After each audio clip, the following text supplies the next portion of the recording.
New York के Brooklyn metro station पर firing के वाक़े में कई अफराद जख्मी, कुछ की हालत तशवीशनाक। न्यूयॉर्क पुलिस का कहना है कि इब्तदाई तफ्तीश में दहशतगर्दाना हमले का नहीं मिला कोई सबूत।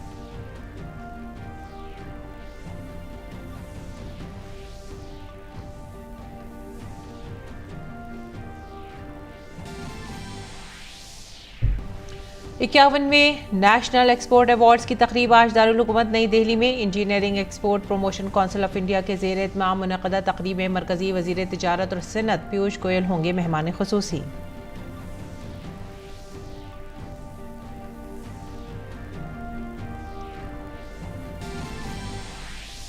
ख़वातीन और बच्चों की तरक्की की वज़ीर स्मृति ईरानी आज भुवनेश्वर में मशरक़ी ख़त्ते की रियासतों और मुताल्लिक़ा फ़रीक़ों की ज़ोनल कॉन्फ्रेंस की करेंगी सदारत। मीटिंग में ओडिशा, मगरबी बंगाल, छत्तीसगढ़, झारखंड और बिहार शामिल होंगे।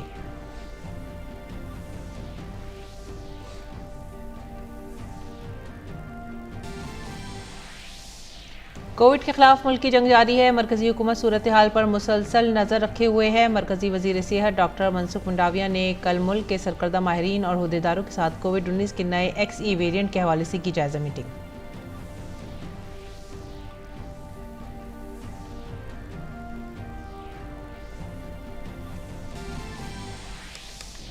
श्रीलंका के दारुल हुकूमत कोलंबो में सदर गोटाबाया राजपक्षे के दफ्तर के बाहर एहतजाज जारी। मुजाहिरीन ने सदर के इस्तीफे का किया मुतालबा। साथ ही भारत से श्रीलंका को इमदाद का सिलसिला भी जारी। भारत से 11,000 मैट्रिक टन चावल की खेप कोलंबो में पहुंची, श्रीलंका के अफसरों के हवाले।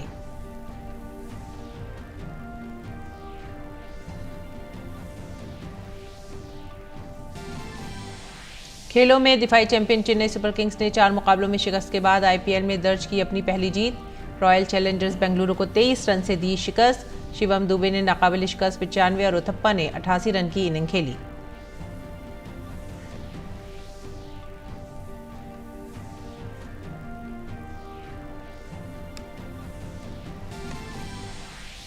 रियल मैड्रिड ने सनसनीखेज क्वार्टर फाइनल में दिफाई चैंपियन चेल्सी को शिकस्त देकर चैंपियंस लीग सेमीफाइनल में जगह बनाई। स्पेनवी क्लब विलारियल बायरन म्यूनिख को शिकस्त देकर 16 साल बाद सेमीफाइनल में पहुंची।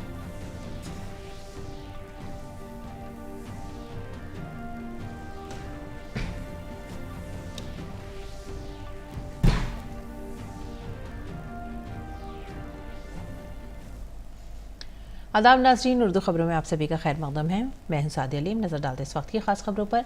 मरकजी वज़ीर सेहत मनसुख मंडाविया ने हुक्काम को हिदायत दी है कि वो कोविड के नए वेरिएंट पर कड़ी नज़र रखें। मंडाविया ने मंगल के रोज़ नई दिल्ली में मुल्क के सरकर्दा माहिरीन और अफसरान के साथ कोरोना के नए वेरिएंट XE पर एक मीटिंग की सदारत की।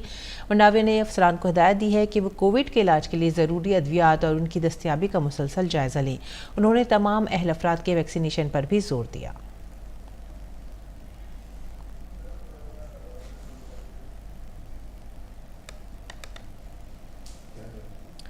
और मरकजी वज़ीर सेहत मनसुख मंडाविया ने कहा है कि भारत दुनिया का वाहिद ऐसा मुल्क है जिसने 18 साल से ज़्यादा उम्र के 97% लोगों को पहली इंसदाद कोविड वैक्सीन दी है।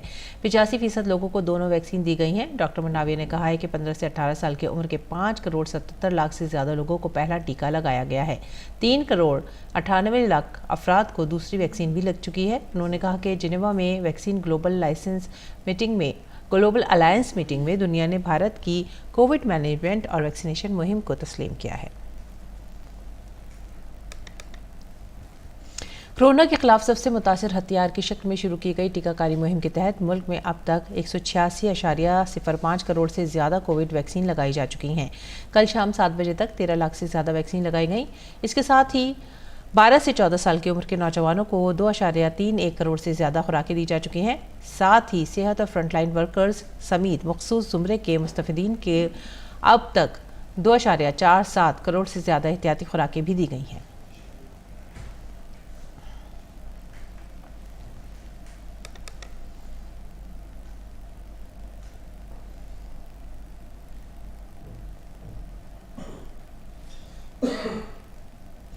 और आइए बात करते हैं फ़ोन पर मौजूद अपने नामानिगार नितेंद्र से। नितेंद्र जी, मरकज़ी वज़ीर सेहत मनसुख मंडाविया ने जायज़ा मीटिंग की है नए वेरिएंट XE को लेकर। इस मीटिंग में क्या क्या एहतियाती इक़दामात अपनाने के लिए अहकाम जारी किए गए हैं?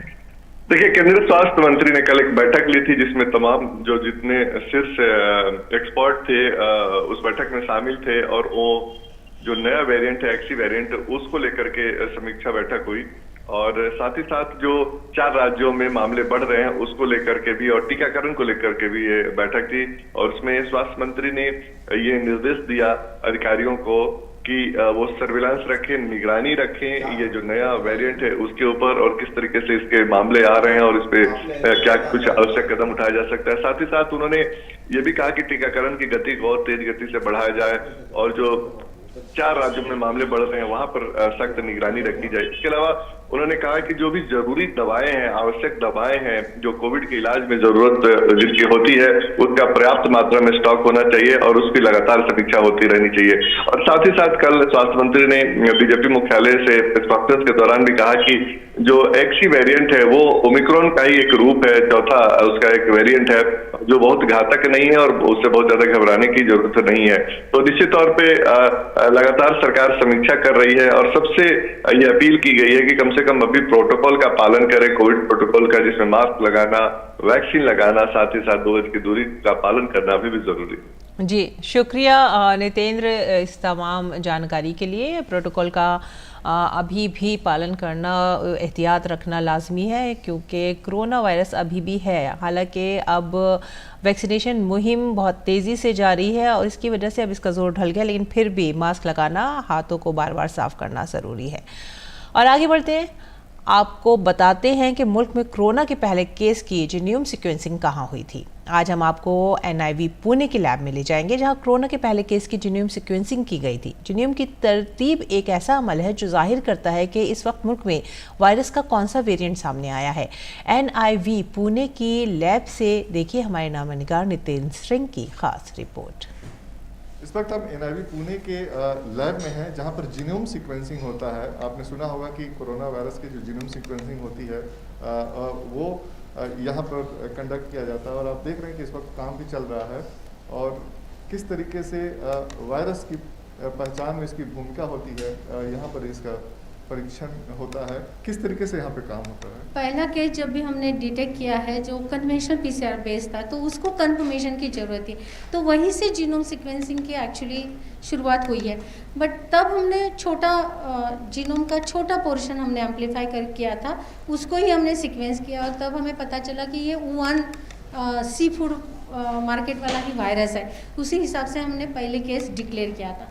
बट अभी लास्ट फरवरी से genome consortium, Indian genome consortium बना है जो DBT, CSIR, ICMR उसके पार्टीज़ है।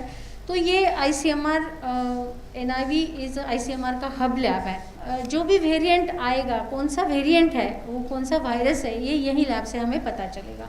तो सैंपल जीनोम सीक्वेंसिंग के लिए जो real time PCR positive sample है वो सैंपल यहाँ आते हैं, जो अभी हमारे लिए पूरे महाराष्ट्र से सैंपल आते हैं, तो ये हम यहाँ प्रोसेस करते हैं।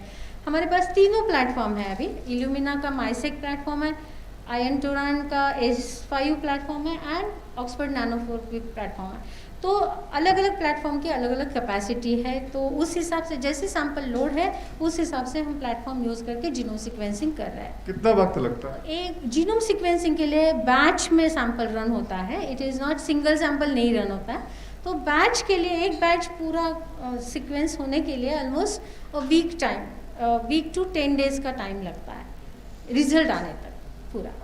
और ये कभी अभी कोई नया वेरिएंट है कि नहीं, इसको लेकर के अभी क्या सर्वेलेंस था, इससे गवर्नमेंट को क्या फायदा? गवर्नमेंट को ये फ़ायदा है या लेमैन को भी ये फ़ायदा हो सकता है कि कौन सा वायरस अभी सर्कुलेशन में है, क्योंकि ये तो रिप्रेजेंटेशन वो वीक में जो भी पॉजिटिव आए हैं उनको हम सीक्वेंस कर रहे हैं, तो हमें ये समझ में आएगा कि पूना में ये वायरस सर्कुलेशन में है या महाराष्ट्र में ये वायरस सर्कुलेशन में है। और ऐसे ही जीनोम कंसोर्शियम के अंदर सारे स्टेट जीनोम सीक्वेंसिंग कर रहे हैं, अलग अलग लैब उसको रिप्रेजेंट कर रहा है, तो सबका डेटा हम एवरी वीकली डिस्कस करते हैं। तो हमें इंडिया में क्या हो रहा है, कौन सा वेरिएंट सर्कुलेशन में है, कौन सा डोमिनेंट है, या कुछ अनयूजुअल वेरिएंट दिख रहा है क्या, कुछ म्यूटेशंस दिख रहे हैं क्या, ये सारे का एक हम मॉनिटर कर सकते हैं। इससे फ़ायदा ये होता है कि जो सरकार है उसको रणनीति बनाने में काफ़ी मदद मिलती है। कैमरामैन संदीप कुमार के साथ Nitendra Singh, DD news, NIV Pune. और क्वाड ममालिक की तरफ से कोरोना मुखालिफ वैक्सीन की पहली खेप भेजने की शुरुआत हो गई है। क्वाड ममालिक ने अपनी पहली खेप कंबोडिया भेजी है। वहां भारत के सफ़ीर दिव्यानी खोब्रागड़े ने क्वाड मेंबर ममालिक ऑस्ट्रेलिया, जापान और अमेरिका के सिफारतकारों के साथ कंबोडिया को 3,25,000 खुराकें भेजी हैं। कोविशील्ड की ये वैक्सीन भारत में तैयार की गई है। भारत ने क्वाड वैक्सीन प्रोग्राम के तहत इंडो पैसिफिक के ममालिक को 5 लाख खुराक देने का वादा किया है।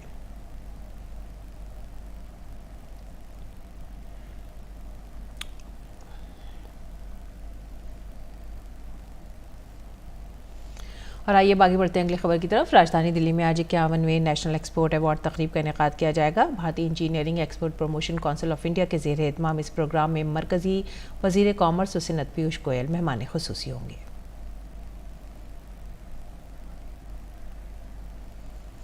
ख़वातीन अतफ़ाल के बहबूद की मरकज़ी वज़ीर स्मृति ईरानी आज मुंबई में रियासतों और मरकज़ के ज़ेर इंतज़ाम इलाकों में मगरबी ख़त्ते के मुतालिका फ़रीक़ों की जोनल कॉन्फ्रेंस की सदारत करेंगी। कॉन्फ्रेंस का मकसद रियासती हुकूमतों और मरकज़ के ज़ेर इंतज़ाम इलाकों की इंतज़ामिया को अगले 5 सालों में मिशन पोषण, मिशन शक्ति और मिशन वासिलिया के दूसरे मरहलों के अहम मनसूबों के मुनासिब नमाज से मुतालिक मालूमात फराहम करना है। हाल ही में शुरू किए गए इन मिशनों के मुनासिब असर को यकीनी बनाने के लिए मरकज़ ने मुल्क के हर इलाके में रियासती हुकूमतों के साथ जोनल सतह पर मुशावरत का एक सिलसिला शुरू किया है। महाराष्ट्र, राजस्थान, गोवा, गुजरात, मध्य प्रदेश, दादर और नागर हवेली और दमन और दीव इसमें शामिल होंगे। ख़वातीन और बच्चों की तादाद मुल्क की कुल आबादी का 67.7% है। इनको बाख्तियार बनाने और महफूज माहौल फराहम करने के अलावा सबकी यकसा तरक्की ज़रूरी है।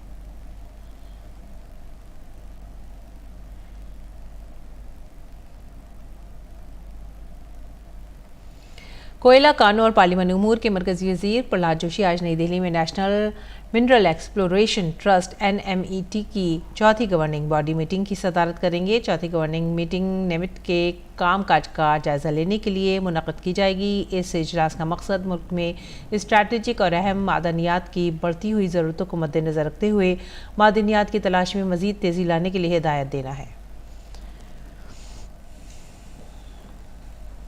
और वज़ीर आज़म नरेंद्र मोदी ने मध्य प्रदेश के सागर ज़िले के सुधीर कुमार जैन को ख़त लिखकर प्रधानमंत्री आवास योजना के तहत पुख्ता मकान मिलने पर मुबारकबाद दी है और ये भी कहा है कि आपकी अपनी छत, आपका घर मिलने की खुशी अनमोल होती है।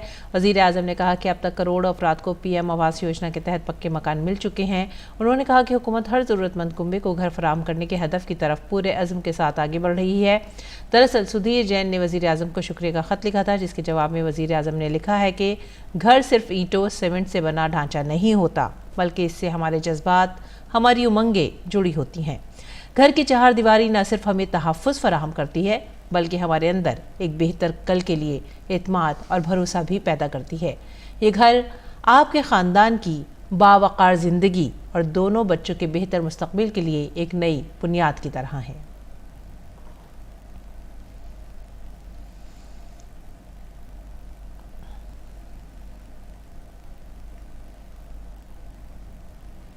अगली खबर, साइंस और टेक्नोलॉजी के मरकज़ी वज़ीर डॉक्टर जितेंद्र सिंह ने पेंशन पाने वालों और रिटायर्ड बुजुर्ग शहरियों को फ़ायदा पहुंचाने के लिए सिंगल विंडो पोर्टल कायम करने का ऐलान किया है। उन्होंने कहा है कि यूनिफाइड पेंशन पोर्टल के जरिए पेंशन पाने वाले ज़ाती तौर पर मुख्तलिफ ओहदेदारों से रुजू किए बगैर एक ही जगह पर शिकायत कर सकेंगे और इसका हल भी हासिल कर सकेंगे। डॉक्टर जितेंद्र सिंह ने कहा कि घर घर जाकर खिदमात की फराहमी शुरू होने के बाद से इंडिया पोस्ट पेमेंट्स बैंक के जरिए 3,08,000 से ज़्यादा डिजिटल लाइफ सर्टिफिकेट भी मौसूल हो चुके हैं।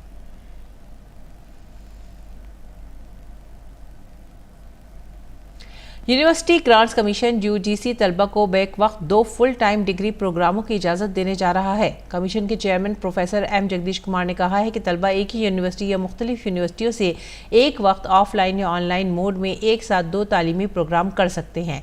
उन्होंने कहा कि इससे तलबा मुख्तलिफ मज़ामीन में आसानी से नई मालूमात हासिल कर सकते हैं।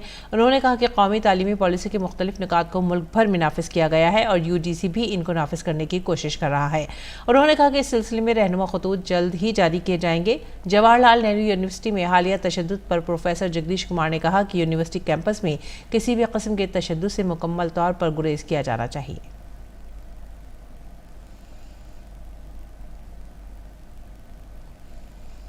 मरकज़ की स्टैंड अप इंडिया स्कीम ने नौजवानों के ख्वाबों को परवाज देने का काम किया है और इस मंसूबे का फ़ायदा उठाकर उत्तर प्रदेश के बरेली में भी समाज के पसमानदा तबके से आने वाले नौजवानों ने न सिर्फ अपने पेशे को आगे बढ़ाया है बल्कि लोगों को भी रोजगार फराहम कर रही हैं। देखिए उत्तर प्रदेश के बरेली से ग्राउंड रिपोर्ट।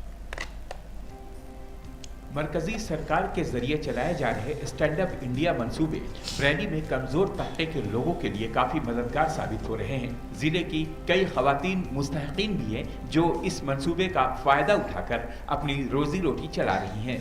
बरेली की विनीता खंडेलवाल ने इस मंसूबे के तहत 15 लाख रुपए का कर्ज लेकर अपने कारोबार को आगे बढ़ाया।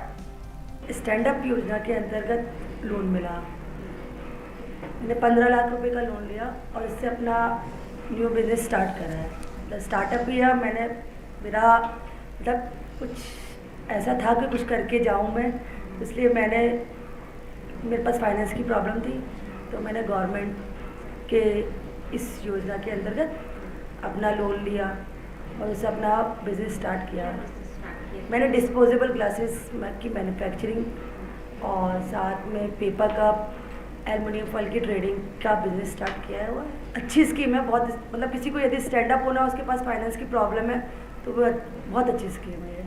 विनीता की ही तरह संजीव ने वजीर आजम स्टैंड अप मंसूबे की मदद से 85 लाख रुपए का कर्ज लिया और अपने रेडीमेड गारमेंट के काम को आगे बढ़ाया। इस फैक्ट्री में संजीव दूसरों को भी रोजगार दे रहे हैं।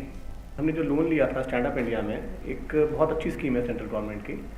इससे हम जैसे युवाओं को कुछ नया करने का मौका मिलता है। जैसे कि हम लोग काफ़ी टाइम से इस बिज़नेस में थे, 20-22 साल से, तो हमारा एक सपना था कि हम क्यों ना इस बिज़नेस को आगे बढ़ाएं और इसमें कुछ नया जोड़ें। अब तक हम केवल साड़ी और लहंगे में डील करते थे, यहाँ आके हमने रेडीमेड को प्लस किया है, रेडी सूट को प्लस किया है और यहाँ पे हमने काफ़ी वैराइटीज़ बढ़ाई हैं और एक पॉश एरिया में एक अच्छा शोरूम खोला है। अपना सपना पूरा किया है गवर्नमेंट की स्कीम के तहत।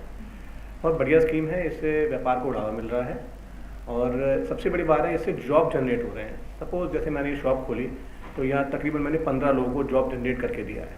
यूपी के बरेली में इस मंसूबे से जिले में अब तक 112 लोगों को 12 करोड़ रुपए का कर्ज दिया जा चुका है। इस तरह के मंसूबे जिले में बड़ी तादाद में सनतकारों को खुद कफील बना रहे हैं। Bureau report, DD news Urdu खबरें।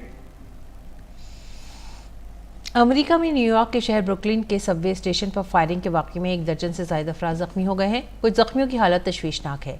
ज़ख्मियों को इलाके के मुख्तलिफ अस्पतालों में दाखिल कराया गया है। न्यूयॉर्क पुलिस ने कहा है कि सबवे स्टेशन पर फायरिंग का वाक़या दहशतगर्दी का वाक़या नहीं है। पुलिस फायरिंग के नुक्ते नज़र से मामले की जाँच कर रही है। हमला आवर अभी तक पकड़ा नहीं जा सका। न्यूयॉर्क की गवर्नर कैथी हुचल ने कहा है कि उनका दफ्तर मेट्रोपॉलिटन ट्रांसपोर्टेशन अथॉरिटी और न्यूयॉर्क पुलिस डिपार्टमेंट एक साथ मिलकर काम करेंगे। तफ्तीश अभी जारी है। व्हाइट हाउस के प्रेस सेक्रेटरी ने कहा है कि अमेरिकी सदर जो बाइडेन को इस वाक़े से आगाह कर दिया गया है।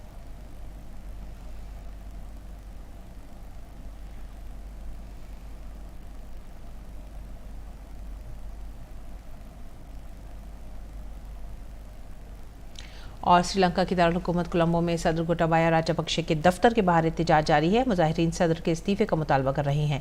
मुजाहिरीन ने सदारती दफ्तर के बाहर 2 दर्जन के करीब खेमे लगा रखे हैं, जो कि कौमी एहतजाज का मरकज़ बनता जा रहा है। खेमे के साथ हाथ से लिखे हुए बोर्ड पर गोटा गो विलेज लिखा हुआ है। मुजाहिरीन को गोटा गो विलेज के नारे लगाते हुए देखा जा सकता है। वाज़ेह है कि बढ़ती हुई महंगाई और बढ़ते हुए माशी बहरान के दरमियान श्रीलंका में तवील अरसे से बिजली की कटौती भी हो रही है, जिसकी वजह से लोगों में काफ़ी नाराज़गी है। मुल्क भर में लोग सड़कों पर निकल आए हैं।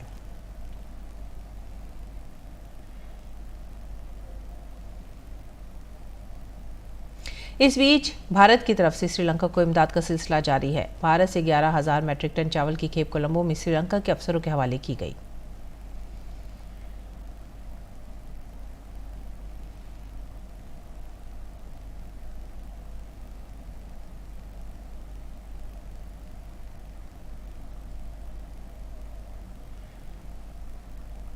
और आइए अब नजर डालते हैं दुनिया भर में कोरोना वायरस की सूरत हाल पर। कोरोना वायरस का कहर खत्म होता नजर नहीं आ रहा है। कोरोना इन्फेक्शन के मामले अभी भी बढ़ रहे हैं। अब तक कोरोना इन्फेक्शन के 50 करोड़ 8 लाख से ज़्यादा मामले सामने आ चुके हैं। वहीं 62 लाख 8 हज़ार लोगों की कोरोना से मौत भी हुई है। कोरोना इन्फेक्शन का सबसे ज़्यादा कहर अभी भी अमेरिका में जारी है। अमेरिका में अब तक कोरोना के 8 करोड़ 21 लाख से ज़्यादा मामले सामने आए हैं। अमेरिका में अब तक 10 लाख 12 हज़ार से ज़्यादा लोगों की मौत हुई है। वहीं यूरोपीय ममालिक में भी कोरोना इन्फेक्शन कमज़ोर होता नजर नहीं आ रहा है और हालिया दिनों यूरोप के कुछ ममालिक में रोजाना के कोरोना मामलों में इजाफा दर्ज हुआ है। फ्रांस में गुज़िश्ता 24 घंटों में 1,90,000 कोरोना इन्फेक्शन के नए मामले दर्ज हुए हैं, जिसके बाद वहां कोरोना इन्फेक्शन की तादाद 2 करोड़ 71 लाख से ज़्यादा हो चुकी है। वहीं जर्मनी में गुज़िश्ता 24 घंटों में कोरोना इन्फेक्शन के 1,64,000 से ज़्यादा मामले सामने आए हैं, जिसके बाद जर्मनी में कोरोना इन्फेक्शन की तादाद 2 करोड़ 29 लाख से ज़्यादा हो चुकी है।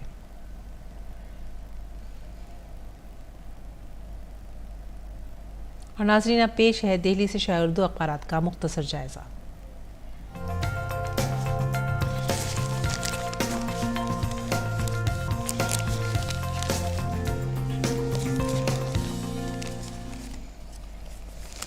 उर्दू अखबारात के जायज़े में जो पहली खबर हमने ली है वो है रोज़नामा राष्ट्रीय सहारा से, और ये है सुर्खी, हिंदुस्तान के साथ पुरअमन रिश्ते के ख्वाह हैं शहबाज। पाकिस्तान के नौ मुंतखब वज़ीर आज़म शहबाज शरीफ ने अपने हिंदुस्तानी हममनसब वज़ीर आज़म नरेंद्र मोदी का मुबारकबाद देने के लिए शुक्रिया अदा किया है। पाकिस्तान की नई काबीना का ऐलान जल्द ही हो जाएगा और फ़िलहाल एक खैर सगारी का पैगाम दिया गया है पाकिस्तान की तरफ से। अगली खबर जो हम ले रहे हैं वो भी है रोज़नामा राष्ट्रीय सहारा से है, और ये खबर है हिंदुस्तान और श्रीलंका के माबैन अभी भी इमदाद का सिलसिला जारी है। हिंदुस्तान ने श्रीलंका को 11,000 मैट्रिक टन चावल भेजा है। आगे बढ़ेंगे अगली सुर्खी की तरफ, और ये फ़िलिपाइन से है। फ़िलिपाइन में मैगी तूफ़ान से भयानक तबाही मची हुई है। यहाँ के मशरक़ी और जुनूब मशरक़ी इलाकों में इतवार से ज़बरदस्त बारिश हो रही है। तकरीबन 17,000 लोगों को घर छोड़कर शेल्टर होम में पनाह लेनी पड़ी है। अगली खबर की तरफ रुख करेंगे, और यह है कि अमेरिका में महंगाई ने तोड़ा 41 साल का रिकॉर्ड। अमेरिका में महंगाई का 41 साल रिकॉर्ड टूट गया है। अशियाए खुर्दनोश से लेकर घर के किराए तक सबकी कीमतों में ज़बरदस्त इजाफा हुआ है। आगे बढ़ेंगे अगली खबर की तरफ, और ये खबर जो हमने ली है वो है गर्मी से मुतालिक। मौसम का मिजाज जो है काफ़ी गर्म है। शदीद गर्मी और लू का कहर लगातार जारी है, और साथ ही साथ जो सुर्खी है वो है यूरोपीय अरकान पार्लियामेंट की सीतारमन से मुलाकात। वज़ीर ख़जाना ने यूरोपीय अरकान पार्लियामेंट से मुलाकात की है और उनसे आपसी गौर ख़ौस के कई मुद्दों पर बातचीत की गई है। आगे बढ़ेंगे अगली सुर्खी की तरफ, और ये सुर्खी है शदीद गर्मी का कहर जारी है। लू की शिद्दत से लोग बेहाल हो रहे हैं। इनकलाब ने जो सुर्खी बनाई है वो है रूसियों ने यूक्रेन में हर जगह बारूदी सुरंगें छोड़ी हैं। यूक्रेनी सदर ज़ेलेंस्की का बयान। तो नाज़रीन, ये था आज के उर्दू अखबारात का मुख्तसर सा जायज़ा, और अब रुख करेंगे खेल के मैदान का। खेल की खबरों में चेन्नई सुपर किंग्स ने इंडियन प्रीमियर लीग के मौजूदा सीज़न में पहली जीत हासिल कर ली है। मंगल को खेले गए मुकाबले में चेन्नई ने रॉयल चैलेंजर्स बेंगलुरु को 23 रन से शिकस्त दी है। पहले बल्लेबाजी करते हुए चेन्नई ने शिवम दुबे और रॉबिन उथप्पा की ज़बरदस्त बल्लेबाजी की मदद से बेंगलुरु के सामने 217 रन का एक बड़ा हदफ रखा।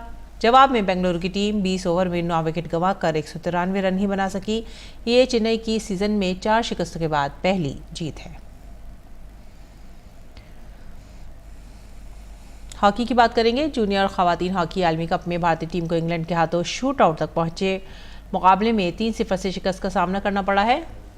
वक्त मुय्यना तक दोनों टीमें 2-2 की बराबरी पर थीं, जिसके बाद मैच का फैसला शूट आउट से हुआ, जहां इंग्लैंड ने बाजी मारी और कांसे के तमगे पर कब्जा जमा लिया। मैच में भारतीय टीम ने सख्त मुकाबले का सामना किया। गौरतलब है कि भारतीय टीम को सेमीफाइनल मुकाबले में नीदरलैंड के हाथों 3-0 से हार का सामना करना पड़ा था। हिस्पैनिक क्लब रियल मैड्रिड ने चैंपियंस लीग के सेमीफाइनल में जगह बना ली है। एक सनसनीखेज क्वार्टर फाइनल मुकाबले में रियल ने दिफाई चैंपियन चेल्सी को 5-4 के स्कोर से शिकस्त देकर आखिरी 4 में जगह बनाई। मंगल को देर रात तक खेले गए दूसरे लीग मैच में चेल्सी 3-2 से जीत दर्ज करने में कामयाब रही। पहले मरहले में रियल मैड्रिड ने 3-1 से कामयाबी हासिल की थी, जिसकी वजह से वो मैच जीतने में कामयाब रही। स्पेनिश क्लब के विलारियल ने चैंपियंस लीग के सेमीफाइनल में जगह बनाकर सबको हैरान किया है। विलारियल की टीम दिलचस्प क्वार्टर फाइनल में जर्मन के बायर्न म्यूनिख को शिकस्त देने में कामयाब रही है। मंगल को खेला गया दूसरे मरहले का मुकाबला 1-1 की बराबरी पर ख़त्म हुआ। पहले मरहले में विलारियल ने घरेलू मैदान पर 1-0 से कामयाबी हासिल की थी। इस तरह वो 2-1 के मजमूई स्कोर से मैच जीतकर 16 साल बाद मुकाबले के सेमीफाइनल में दाखिल हुई।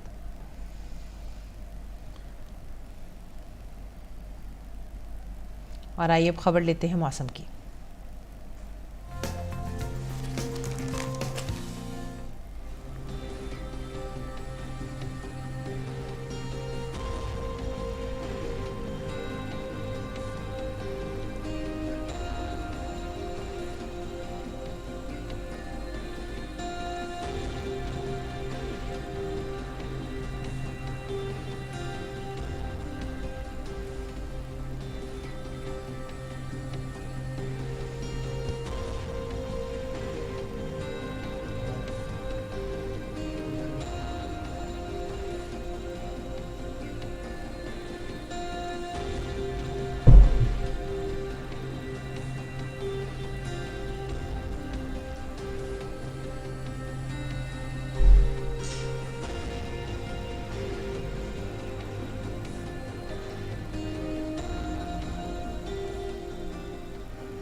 इसी के साथ ही वक्त हो गया है आप सभी से विदा लेने का। आप हमारी पूरी टीम को दीजिए इजाज़त। आदाब।